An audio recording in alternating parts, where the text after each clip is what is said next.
हे दोस्तों नमस्कार। एक बार फिर से स्वागत है आपके अपने यूट्यूब चैनल देव जी के ट्रिक्स में। तो दोस्तों हम लोग यहाँ पर डेली की तरह हिंदी का फुल टेस्ट लगाएंगे। स्टार्ट करते हैं। जो लोग यहाँ पर नए हैं वो लोग चैनल को सब्सक्राइब कर लें और प्लेलिस्ट के माध्यम से सभी वीडियो भी आप देखते चले।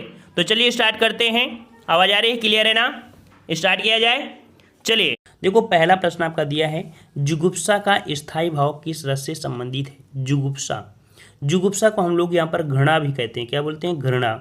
कि जब कोई ऐसी डेड बॉडी को देखकर आपके मन विचलित होने लगे, आप जैसे रास्ते से जा रहे हैं और कोई डेड बॉडी पड़ी है, जानवर की पड़ी है, तो आप बगल में थूक देते हो, है ना?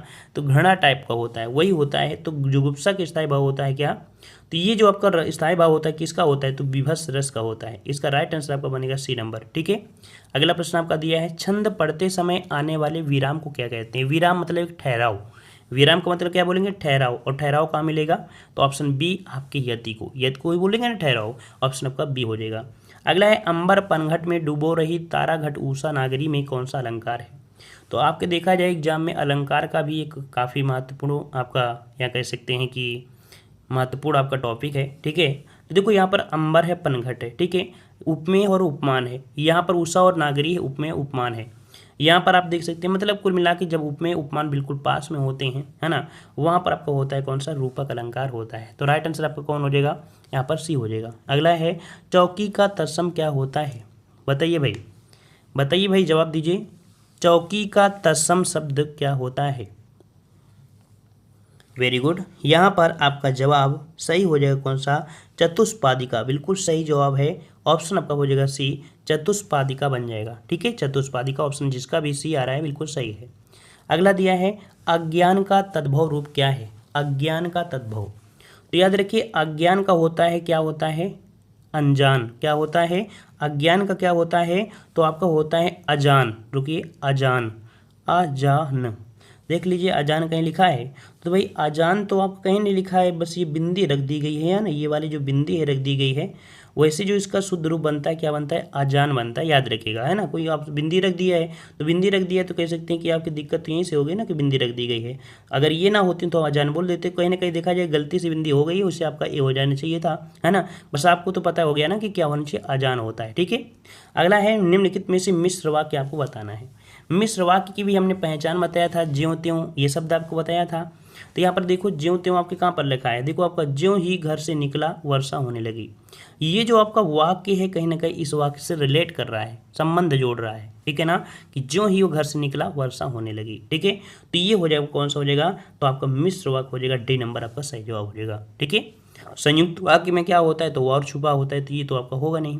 अगला प्रश्न आपका दिया है कि आए थे हरिभजन को ओटन लगे कपास, लोकोक्ति का सही अर्थ क्या हो जाएगा? आए थे हरिभजन को ओटन लगे कपास, मतलब वांछित कार्य है, जो कार्य के लिए आप आए थे वो कार्य को छोड़ दिया, दूसरे कार्य पे हाथ लग गए, तो आपका हो जाएगा वांछित कार्य को छोड़कर अन्य कार्य में लग जाना। ऑप्शन आपका बी हो जाएगा।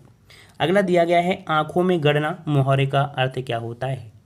आंखों में गड़ना मुहावरे का अर्थ, चलिए बहुत अच्छे। तो यहाँ पर याद रखिए आपका 8 का ऑप्शन आपका हो जाएगा कौन सा? गौर से देखना, मन में खटकना, सहन न कर पाना, वस्तु को पाने की उत्कृष्ट लालसा। यहाँ पर आपका जवाब कौन सा हो जाएगा? ऑप्शन आपका हो जाएगा डी, वस्तु को पाने की उत्कृष्ट लालसा हो जाएगा। यहाँ पर आपका जवाब कौन सा हो जाएगा? यहाँ पर बन जाएगा आपका डी नंबर। ठीक है। चलिए अगले प्रश्न आते हैं। प्रश्न आपसे अगला पूछा गया है, शुद्ध वाक्य आपसे पूछा गया है। विराम चिन्ह के हिसाब से देखा जाए तो शुद्ध आपका कौन सा बनेगा? कह रहा है, आप शायद पटना के रहने वाले हैं। ठीक है। अगर हम आपसे पूछे कि आप शायद दिया है, तो कहीं ना कहीं देखा जाए इसमें से क्वेश्चन पूछ रहा है। क्या पूछ रहा है? क्वेश्चन पूछ रहा है। तो इसके हिसाब से हम जो करेंगे, तो आप इसमें आपका नहीं है, इसमें नहीं है, तो यहाँ पर आपका डी, आप शायद पटना के रहने वाले हैं। तो ऑप्शन आपका कौन सा बनेगा? 9 का डी हो जाएगा। ठीक है। अगला है, निम्न में से शब्दों में से एक का अर्थ पतवार भी है। पतवार, यहाँ पर बताइएगा पतवार का अर्थ क्या होता है? चलिए तो देखो, पतवार मतलब होता है पार उतरने की साधना। ये कह सकते हैं नाव में पीछे की ओर लगी जो तिकोनी लकड़ी होती है, यह कह सकते हैं कर्ण। ठीक है, यह कह सकते हैं कर्ण। तो आपका जवाब हो जाएगा कौन सा? ऑप्शन आपका हो जाएगा बी, कर्ण होता है। ठीक है। चलिए अगला पूछा गया है, विशिष्ट अवसर पर विशिष्ट लोगों के समक्ष दिया गया विद्वतापूर्ण जो भाषण होता है, इस भाषण को क्या कहते हैं? तो याद रखिए विशिष्ट अवसर पर और विशिष्ट लोगों के समक्ष जो भी भाषण होता है उसे बोलते हैं अभिभाषण। क्या बोलते हैं? अभिभाषण। ऑप्शन आपका बी हो जाएगा। अगला है निह कलंक का सही संधिविच्छेद क्या हो जाएगा? निह धन कलंक। तो आपका जवाब क्या बनेगा? तो यहाँ पर आपने बताया भी होगा, हमने बताया भी होगा, जो आपका ये शब्द होता है ना, जो आधा सा ये वाला सिटकारी वाला होता है और भी लाम में बिंदी भी होगी, तो इसमें बिंदी तो है नहीं है ना, तो इसका मतलब है कि आपका जवाब कहाँ हो जाएगा? डी निष्कलंक आपका ये जवाब हो जाएगा विसर्ग संधि। ठीक है। अगला दिया है निम्नलिखित में से किस वाक्य में विशेषण का प्रयोग हुआ है? विशेषण का प्रयोग हुआ है, विशेषण का प्रयोग।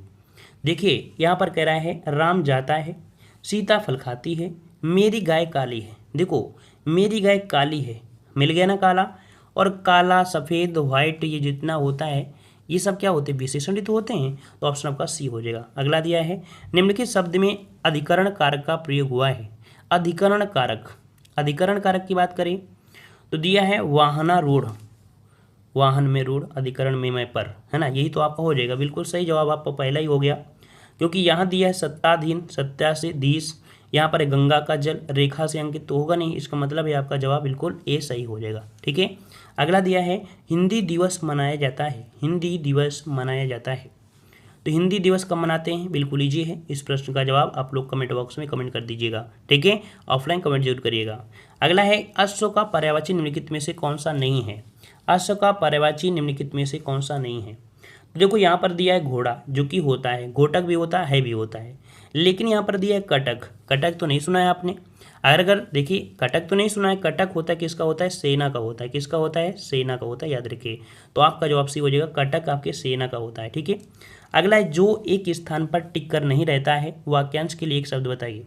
जो एक स्थान पर टिक कर नहीं रहता है उसे क्या बोलते हैं? अडिग, गतिशील, अस्थिर या यावर। यहाँ पर जवाब क्या हो जाएगा? याद रखिए उसे बोलते हैं यावर। ऑप्शन सी हो जाएगा। अगला है विषमता का विपरीत क्या है? विषमता, विषमता का विपरीत क्या होता है? विषमता का विपरीत जल्दी से बताइए, विषमता का विपरीत शब्द। तो आपका जवाब हो जाएगा कौन सा? यहाँ पर हो जाएगा प्रतिकूल, या कह सकते हैं विपरीत, है ना, विकट स्थिति।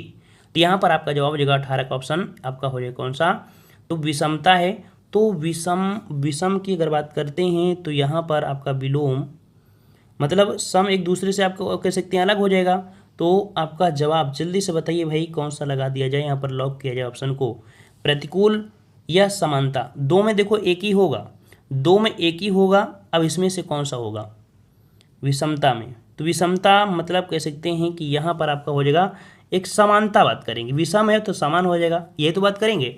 विषमता को समान कर सकते, विषम है समान कर दीजिए, तो आपका जवाब कौन हो जाएगा? सी हो जाएगा। ठीक है। चलिए कौन सा शब्द युग्म शेष से भिन्न है? शेष से भिन्न है। चलिए यहाँ पर देखिए कह रहा है कौन सा शब्द युग्म शेष से भिन्न है? दिन, रात, भारी, भरकम, पशु, पक्षी, माता, पिता। तो देखिए यहाँ पर दिन, रात, पशु, पक्षी, माता, पिता, कहीं ना कहीं देखा जाए एक दूसरे से क्या है? अपोजिट बता रहे हैं। लेकिन भारी भरकम तो बात तो वही है ना, भारी हो चाहे भरकम तो बात तो वही हो गई ना। तो आपका जवाब आपका हो जाएगा कौन सा? बी हो जाएगा, ये आपका अलग है इनमें से। अल्पता का तद्भव क्या होता है? बताइए भाई, बताइए अल्पता शब्द का तद्भव क्या है? तो आपका जवाब क्या बनेगा? यहाँ पर आपका सही जवाब, चलिए 20 नंबर में दीजिए। यहाँ पर 20 का जवाब आने शुरू हो गए हैं, कुछ लोगों के आ रहे हैं। यहाँ पर आपका जवाब हो जाएगा ऑप्शन राइट, ये तत्सम है। कैसा है? यहाँ पर आपका जवाब हो जाएगा कि अल्पता शब्द जो आपका है कैसा है? ये तत्सम शब्द, याद रखिएगा। ठीक है, बी नंबर। अगला दिया है को चिन्ह से किस कारक का बोध होता है? को चिन्ह से किस कारक का बोध होता है? तो प्रथमाकर्ता ने द्वितीय कर्म को, इसका मतलब है कि आपका जवाब कौन हो जाएगा? ए हो जाएगा, कर्म कारक बन जाएगा। ठीक है। चलिए अगला दिया है निम्नलिखित में से शुद्ध वर्तनी आपको बताना है। शुद्ध वर्तनी आपसे पूछा गया है, आशीर्वाद की शुद्ध वर्तनी। चलिए जवाब दीजिए भाई 22 नंबर में। देखो यहाँ पर आपका दिया आशीर्वाद, जो कि अगर हम देखें तो वा में जो मात्रा आपकी ये लिखी है कहीं ना कहीं आपकी बिल्कुल सही लिखी है ना। यहाँ पर ऑप्शन आपका सी बिल्कुल सही हो जाएगा। ठीक है। अगला पूछा है पुनर्जन्म का शब्द का संधिविच्छेद बताना है। पुनर्जन्म का सही संधिविच्छेद क्या होता है? तो क्या होता है? पुनः जन्म। क्या होता है? पुनः जन्म होता है। ऑप्शन आपका ए सही हो जाएगा। लाइक वाइक करते रहिए भाई, आप लोग लाइक कर दिया करिए, बिना कहे कर दिया करिए, है ना। डेली आप लोग डेली के स्टूडेंट हो, है ना, और डेली वालों से ही कहा जाता है, अनजान वालों से क्या मतलब, है ना। अनजान वाले भी जब जान जाएंगे तो वो लोग भी जान करने लगेंगे, ठीक है।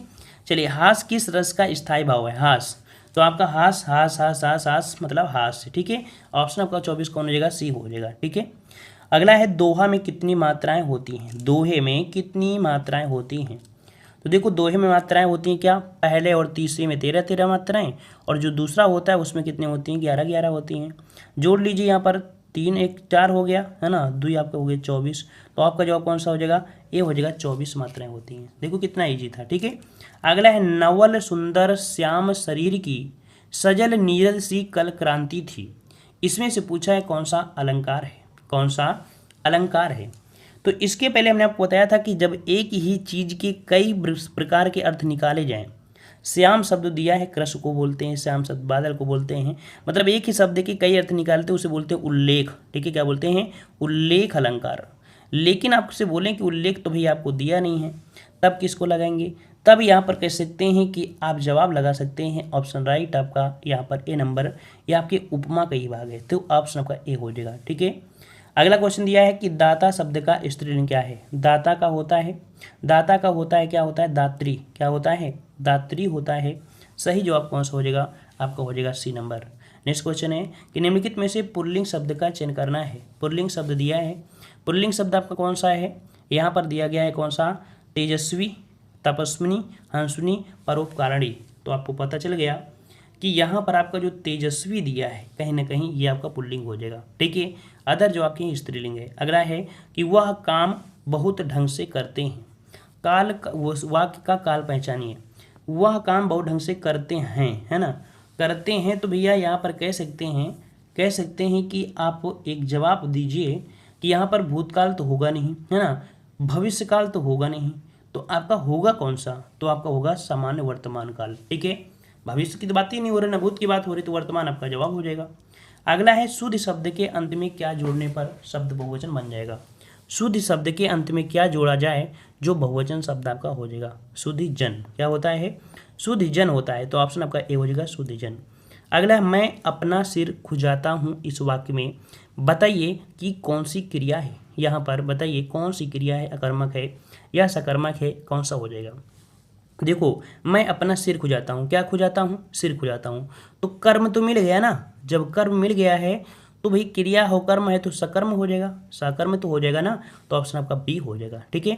अगला है गौरव गाथा, इन दोनों शब्दों के बीच में लगा चिन्ह क्या है? देखो, दोनों के बीच में क्या लगा है? ये चिन्ह लगा है। इसका मतलब है कि यहाँ पर जो ये शब्द है या कौन सा है, तो ये जवाब आपका हो जाएगा सी, योजक चिन्ह है, ठीक है, योजक चिन्ह है। अगला है कि कहु रावण रावण जग तेते, पद में रावण शब्द का प्रयोग क्रमशः हुआ है। कहु रावण रावण जग तेते, यहाँ पर बताइए रावण शब्द का जो प्रयोग हुआ है, कहीं ना कहीं देखा जाए ये प्रश्न को हमने बता भी दिया है, कुछ कॉमन आपके मिल भी रहे हैं।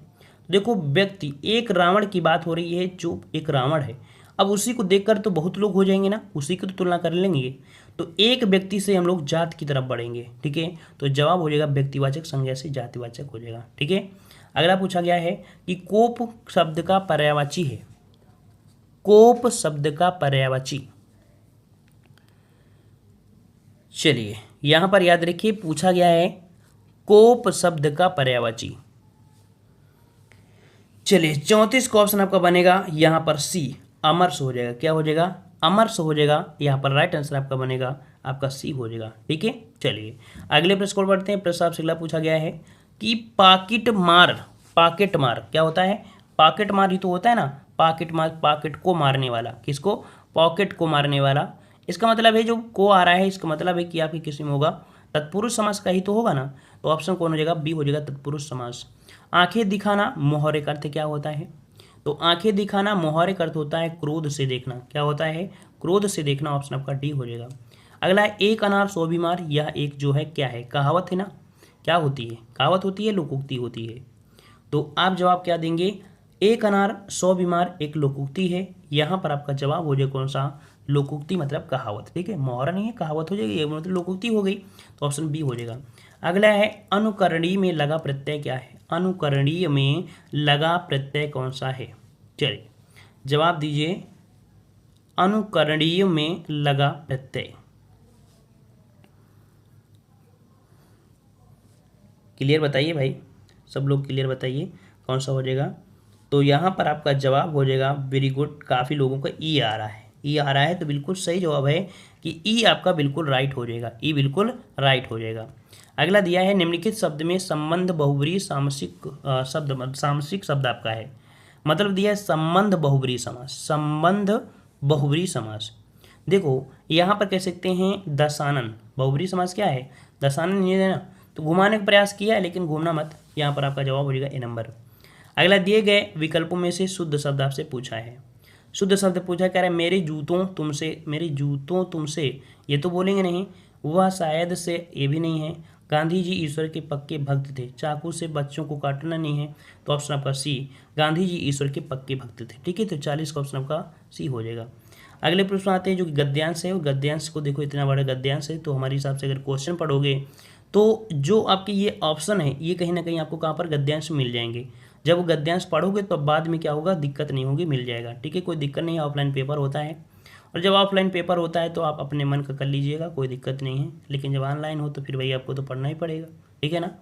चलिए यहाँ पर आपका क्वेश्चन है, महावीर प्रसाद द्विवेदी ने आदिकाल को किसकी संज्ञा दिया है, महावीर प्रसाद द्विवेदी ने आदिकाल को किसकी संज्ञा दिया है। सही जवाब देना है। याद रखिए आदिकाल को क्या नाम दिया है, यहाँ पर इतिहासकारों ने लगभग देखा जाए तो 8वीं शताब्दी से 14वीं शताब्दी के मध्य कई नामों से कहा गया है। तो यहाँ पर आपका जवाब सही हो जाएगा 46 का ऑप्शन राइट आपका बनेगा डी, बीजप्पन काल। ठीक है, क्या कहा है, तो ऑप्शन आपका यहाँ पर डी हो जाएगा, बीजप्पन काल का है, महावीर प्रसाद द्विवेदी ने आदिकाल को बीजप्पन काल के नाम से पुकारा है। ठीक है, क्लियर हुआ। चलिए अगले प्रश्न का आते हैं। प्रश्न आपसे अगला पूछा है, चिंतामणि किसका निबंध संग्रह है, चिंतामणि किसका निबंध संग्रह है, निबंध संग्रह है, तो आपका जवाब हो जाएगा कौन सा, रामचंद्र शुक्ल हो जाएगा। ठीक है, सी नंबर। अगला है प्रेम सागर किसकी रचना है, प्रेम सागर, प्रेम जो करते हैं वो लल्लू होते हैं, क्या होते हैं, लल्लू होते हैं। प्रेम नहीं करना चाहिए, नहीं तो फिर उल्लू हो जाओगे, उल्लू बन जाओगे, है ना, आपको भी धोखा मिलेगा, उनको भी धोखा मिलेगा, इसलिए प्रेम मेरे मत करना। ठीक है, चलिए 48 का ऑप्शन कौन सा हो जाएगा, लल्लू लाल हो जाएगा। प्रेम सागर किसकी है, लल्लू लाल। अगला है हिंदी का पहला पत्र कौन है, हिंदी का पहला पत्र, बिल्कुल ईजी है कि हिंदी का पहला पत्र आपका है उदंत मार्तंड, ऑप्शन आपका सी हो जाएगा, सॉरी ये हो जाएगा उदंत मार्तंड। ठीक है, अगला है अपने मुंह मियाँ मिट्ठू बनना, अपने मुंह मियाँ मिट्ठू बनना, मतलब अपनी ही बड़ाई करे जा रहे हैं, खुद की प्रशंसा करते जा रहे हैं, करते जा रहे हैं, मतलब स्वयं अपनी प्रशंसा करना, है ना, अपनी शब्द लगाएंगे ना, ऑप्शन हो जाएगा कौन सा, यहाँ पर आपका बी हो जाएगा। अगर दुर्बोध शब्द का विलोम क्या होता है, दुर्बोध का विलोम शब्द, चलिए यहाँ पर आपका जवाब कौन सा बनेगा, दुर्बोध का विलोम, दुर्बोध का विलोम, यहाँ पर आपका जवाब 51 का ऑप्शन आपका बनेगा सी नंबर, सुबोध होता है। क्या होता है, सुबोध होता है। ठीक है, अगला दिया गया है उड़ती चिड़िया पहचानना, मोहरे का अर्थ क्या हो जाएगा, उड़ती चिड़िया पहचानना, मोहरे का सही अर्थ। तो यहाँ पर याद रखिए उड़ती चिड़िया मतलब होता है कि दूर से ही पता लगना, या कह सकते हैं भांप लेना, दूर से पता लगना, या कह सकते हैं भांप लेना। ठीक है, यही शब्द आपको होता है। तो यहाँ पर दिया है रहस्य की बात नज़दीक से नहीं दूर से, तो आपका जो हो जाएगा रहस्य की बात दूर से जान लेना, ऑप्शन सी आपका राइट हो जाएगा। ठीक है, अगला दिया है उसने अनेकों ग्रंथ लिखे, देखो अनेकों शब्द तो कभी प्रयोग ही नहीं करना है हिंदी में, अनेकों शब्द कभी प्रयोग ही नहीं करना है हिंदी में, उसने अनेक ग्रंथ लिखे, उसने अनेक ग्रंथों, यहाँ भी नहीं होगा, उसने अनेक ग्रंथ लिखा। देखो 53 का ऑप्शन आपका जवाब कौन सा हो जाएगा, लॉक कर दें, तो ए नंबर आपका बिल्कुल सही हो जाएगा। ठीक है, ए नंबर। अगला है उसने संतोष का सांस ली, उसने संतोष का सांस ली, मतलब कुछ समझ नहीं आ रहा है ये पॉइंट, है ना, ये पॉइंट कुछ समझ नहीं आ रहा है। उसने संतोष की मतलब कह सकते हैं कि यहाँ पर देखो ऑप्शन आपको हो जाएगा बी, उसने संतोष की सांस ली, मतलब उसने चैन की सांस ली, है ना, संतोष मतलब चैन, तो चैन की सांस ली। ठीक है, तो यहाँ पर उसने संतोष की सांस ली, तो यहाँ पर भैया उसने संतोष की सांस ली, देखो यहाँ पर कह सकते लिए तो सब होगा नहीं, इसका मतलब डी होगा, इसका राइट आंसर आपको बने कौन सा, डी आपका रहेगा, उसने संतोष मतलब उसने चैन की सांस ली, ये तो बोलेंगे, तो इसके हिसाब से कौन हो जाएगा, ऑप्शन डी सही हो जाएगा। ठीक है, चलिए अगला दिया है मुझे बहुत आनंद आती है, मुझे बहुत आनंद आता है, क्या होता है, मुझे बहुत आनंद आता है, ऑप्शन आपका कौन सा हो जाएगा, ऑप्शन राइट आपका यहाँ पर डी आपका सही हो जाएगा। ठीक है, अगला दिया है कि अश्लील का विलोम क्या होता है। अश्लील का विलोम शब्द कौन सा होगा। चलिए 56 नंबर देना है। तो अश्लील में आ हटा दीजिए तो सलील बन जाएगा। अश्लील में अगर आप लगा देते हैं क्या, हटा देते हैं आ, तो सलील बन जाएगा, बी नंबर हो जाएगा। को राज रस रसराज या रसपति कहते हैं। रसपति किसे कहते हैं, रसपति किस रस को कहा जाता है। चलिए जवाब हो जाएगा आपका ऑप्शन यहाँ पर वेरी गुड, बिल्कुल सही जवाब है। यहाँ पर 57 का ऑप्शन आपका जवाब आपको बनेगा कौन सा, श्रृंगार रस को कहा जाता है। ठीक है, किसे कहते हैं, श्रृंगार रस को कहते हैं। अगला है नि उपसर्ग से बना शब्द कौन सा है। नि उपसर्ग से बना शब्द कौन सा है। नि उपसर्ग दिया है निराकार, निरंकार, निर्दर्शन, फिर आपका दिया है कौन, तो आपका नीच 58 में। तो देखो यहाँ पर दिया गया है, अगर हम आपसे बोले अगर नि हटाओगे इसमें तो राकार मतलब होता है नहीं, इसमें से अंकी बिंदी है ये भी नहीं है। तो यहाँ पर अगर देखो दर्शन शब्द आपका निकल के बाहर आ जाएगा और आपके साथ बचेगा नी, तो आपका जवाब कौन हो जाएगा, सी हो जाएगा। ठीक है, समझ में आ गया होगा। अगला है फली फूली युग का नाम बताइए। मतलब युग्म जो आपका है फली फूली, फली फूली ये आपके क्या है, विलोम युग्म है, ये सार्थक निरर्थक हैं, क्या है इनमें से। तो यहाँ पर देखो आपका जवाब बनेगा कौन सा, यहाँ पर फली और फूली, फली और फूली, फल फूली, तो फली फूली ये एक पर्याय युग्म है। क्या है, फली और फूली ये क्या है, एक दूसरे के क्या है, पर्याय हैं। ऑप्शन आपका डी हो जाएगा। अगला है निम्नलिखित पंक्तियों में कौन सा अलंकार है। कह रहा है आपसे यहाँ पर जो कि देख पा रहे हैं, माली आवत देख कर कलियन करी पुकार, फूले फूले चुन लिए कहीं काली हमारी बार, है ना। तो यहाँ पर पूछा है कि आपका जो अलंकार है वो आपका कौन सा है। तो यहाँ पर कह सकते हैं कि माली को आते देखकर कलियां कहती हैं कि आज तो उसने फूल चुन लिया, पर कल को हमारी भी बारी भी आएगी, क्योंकि हम कल भी खिलकर, जो हम आएंगे तो खिलकर बड़े हो जाएंगे। तो यहाँ पर कह सकते हैं कि जो बात की गई है वो दूसरी की बात हो रही है, बात हो रही है ना, क्योंकि आएगा माली यहाँ पर, तो ऑप्शन आपका सही हो जाएगा सी। यहाँ पर जो अलंकार है वो कौन सा है, अन्युक्त अलंकार है। ठीक है, सी नंबर। अगला दिया है जलज और जलद। देखो जा शब्द यहाँ पर है और दा यहाँ पर है, दा से बादल, जा से कमल, क्योंकि जल से उत्पन्न होता है कमल और दा शब्द होता है बादल में। तो आपका जवाब कौन हो जाएगा 61 में, तो ऑप्शन बी हो जाएगा कमल और आपका बादल। ठीक है, अगला दिया गया है कि साधारण वाक्य से संयुक्त वाक्य बनाइए। साधारण से संयुक्त, संयुक्त की पहचान होती है, अगर आपने पहचान नहीं पढ़ा है तो आप गलत कर देंगे। संयुक्त की पहचान होती है और, तो भी यहाँ पर देखो दिया है कुमुद आई और चली गई, कुमुद आई और चली गई। तो इसमें क्या दिया, कुमुद चली गई और आई, तो ये तो होगा नहीं, तो ऑप्शन आपका सी राइट हो जाएगा। अगला है समूह का पर्यायवाची शब्द क्या होगा। समूह का पर्यायवाची, देखो समूह में बहुत लोग होते हैं, क्या होता है, समूह में बहुत लोग होते हैं, तो हम लोग कह सकते हैं समूह का पर्यायवाची होता है समवाय। क्या होता है, समवाय होता है, तो ऑप्शन आपका बी हो जाएगा। अगला है सत्र परिभाषित शब्द किस क्षेत्र में बोला जाता है। सत्र बोलते हैं एक सत्र खत्म हो गया, दूसरा सत्र अब लग जाएगा, है ना। तो यहाँ पर आपका जवाब कौन सा हो जाएगा, तो सत्र का होता है आपकी शिक्षा में एक सत्र, जो इस तरह बोलते हैं ना कि एजुकेशन शिक्षा कोरोना की वजह से टल गई है, अब सत्र स्टार्ट हो गए इससे। ठीक है, तो ऑप्शन आपका सी हो जाएगा। अगला है सवा और सवा। देखो सवा और सबा, सवा और सबा, इसमें से क्या बोले, क्या अंतर निकाले यहाँ पर। देखो सवा होता है एक का चौथाई, क्या बोले, एक का चौथाई बोल दें, तो एक होता है सवा, एक व चौथाई, एक व चौथाई, और सबा मतलब होता है सुबह की हवा। ठीक है, तो यहाँ पर कह सकते हैं कि आपका 65 का ऑप्शन आपका बनेगा, ऑप्शन आपका बनेगा बी नंबर, इसका राइट आंसर आपका बी हो जाएगा। ठीक है, अगला दिया गया है, कह रहा है सवा और सवा, देखो एक व चौथाई, सवा एक का चौथाई और सुबह की हवा। देखो हवा होती है, इसका करना बिल्कुल हमको यहाँ पर इसके अकॉर्डिंग करना पड़ेगा। ठीक है, अगला है अंकुरब को खड़ी बोली में क्या कहते हैं। अंकुरब को खड़ी बोली में क्या कहते हैं, तो शब्द से आपको पता चल रहा है अंकुरण, अंकुरण पता चल रहा है, मतलब ये अंकुरित होने की बात कर रहा है, तो ऑप्शन आपका ए सही हो जाएगा। अगला है अघान को खड़ी बोली में क्या कहते हैं। ये आपको देखा है कि पढ़ चुके हो, हमने इतने प्रैक्टिस सेट करा दिए हैं कि ऐसा लग रहा है कि प्रैक्टिस सेट हमने लगता है करा ही दिया है, अब क्वेश्चन ऐसे कॉमन मिलने लगे हैं ना। अघान को खड़ी बोली में क्या कहते हैं 67 नंबर में, तो भाई 67 बोलने होते हैं जिसका पेट, जिसने भोजन कर लिया हो, जिसका पेट भरा हो, याद रखिए जिसका पेट भरा हो उसे अघान कहते हैं। बोलते हैं अघा गए होगा भाई, खा के अघा गए हो का, अइला रहे हो का, तो ऑप्शन आपका बी हो जाएगा। ठीक है, अगला है वन वन युग्म का नाम बताओ। वन वन, वन वन भटक रहे हैं, तो बात हो रही जैसे धीरे धीरे, तो उसमें क्या होता है दुरुक्ति, दुरुक्ति हो रही ना, बात दोहराया जा रहा है तो दुरुक्ति हो जाएगा, ऑप्शन आपका बी हो जाएगा। अगला है सही मुहावरे का प्रयोग करना है। आजकल तुम हो गए हो, क्या हो गए हो, आजकल तुम क्या हो गए हो, तो आजकल मेरे प्यार के चर्चे, है ना। यहाँ पर याद रखिए आजकल तुम हो गए हो अक्ल के दुश्मन, क्या हो गए हैं, अक्ल के दुश्मन हो गए हो, तो ऑप्शन आपका बी हो जाएगा। ठीक है, अगला पूछा है संक्षेपण में पूरा ध्यान रहता है। देखो जो संक्षेपण जब भी लिखो तो पता है आपको 1/3 लिखना चाहिए। इसमें सबसे महत्वपूर्ण जो बात होती है वो होती है तारतम्य, जो आपका होता है तारतम्यता, और आपका श्रृंखलाबद्ध, बिल्कुल क्रमबद्ध होना चाहिए। तो यहाँ पर ऑप्शन आपको लगाना है क्या है, तारतम्यता। ठीक है, इसका ऑप्शन आपका बी हो जाएगा।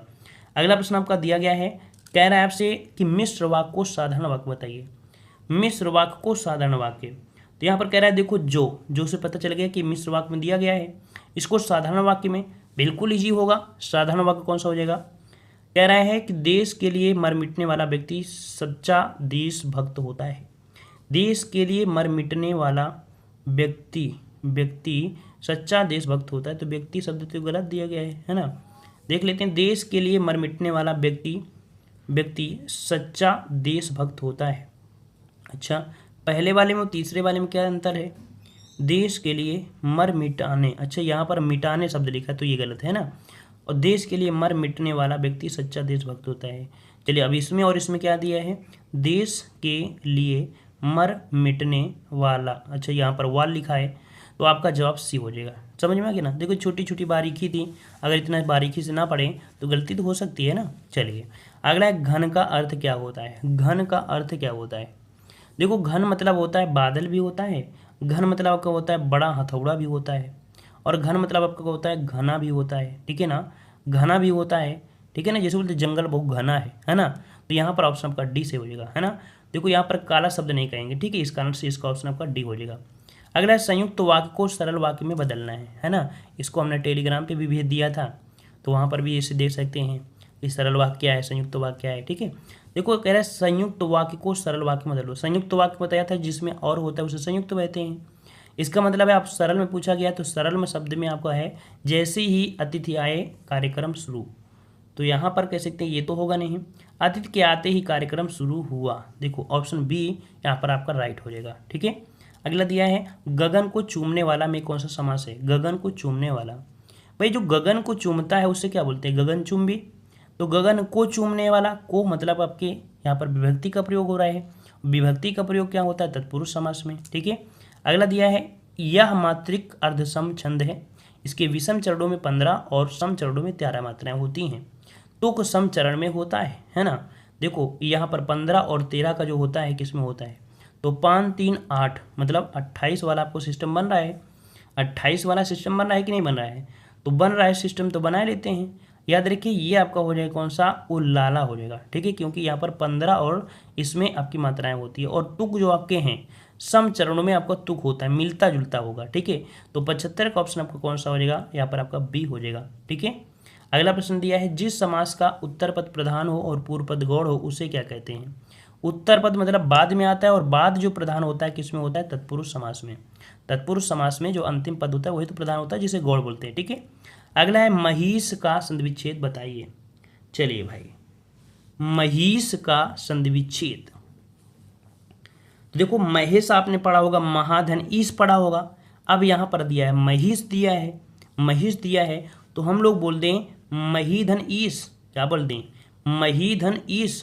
तो आपका जवाब कौन सा हो जाएगा, यहाँ पर आपका बड़ी ई और बड़ी ई तो बराबर बड़ी हो जाएगा, तो ऑप्शन आपका ए सही हो जाएगा। ठीक है, चलिए अगला प्रश्न आपका दिया है मनोज और मनुज का अर्थ क्या होता है। मनोज और मनुज, देखो मनोज हमने बताया था कि मनोज जो पर्यायवाची होता है वो कामदेव का होता है। ठीक है, कामदेव का होता है, और यहाँ पर आपका है मानव जो कि मनुज है ना, तो ऑप्शन आपका हो जाएगा डी कामदेव, और आपका होता है मानव। अगला है निम्न वाक्यांश के लिए एक शब्द बताना है। गुरु के समीप रहकर रहने वाला जो आपका होता है छात्र है ना, गुरु के समीप रहने वाला जो छात्र होता है, अध्ययन करता है, तो उसे हम लोग क्या बोलते हैं, उसे बोलते हैं हम लोग यहाँ पर अंतेवासी। ठीक है, ऑप्शन डी हो जाएगा अंतेवासी। अगला प्रश्न आपका दिया गया है मनमाना खर्च करने वाला। मतलब कह सकते हैं मनमाना खर्च करने वाला होता है जो कंजूसी से, यहाँ पर ये तो कहेंगे। तो देखो अगर देखा जाए तो इसका 80 का ऑप्शन आपका बनेगा ऑप्शन अपव्ययी। क्या हो जाएगा? अपव्ययी, बहुत अधिक खर्चा करता है, अपव्ययी। ऑप्शन राइट आपका हो जाएगा कौन सा? यहाँ पर आपका ए सही हो जाएगा, अपव्ययी हो जाएगा। ठीक है, तो कहीं ना कहीं देखा जाए तो ये आपके 80 प्रश्न आपके सॉल्व हुए। टेस्ट पेपर भी बड़ा हो जाता है, बड़ा होने का कारण भी है क्या भाई 80 प्रश्न होते हैं, थोड़ा वो समय तो लेना ही पड़ेगा ना। हवा में तूफान में तो भाग नहीं सकते हैं कि बिल्कुल हवा तूफान में नहीं। पढ़ाने का मतलब ही क्या हुआ। तो सब लोग वीडियो को लाइक करिएगा। धन्यवाद सभी को। राधे राधे राधे राधे।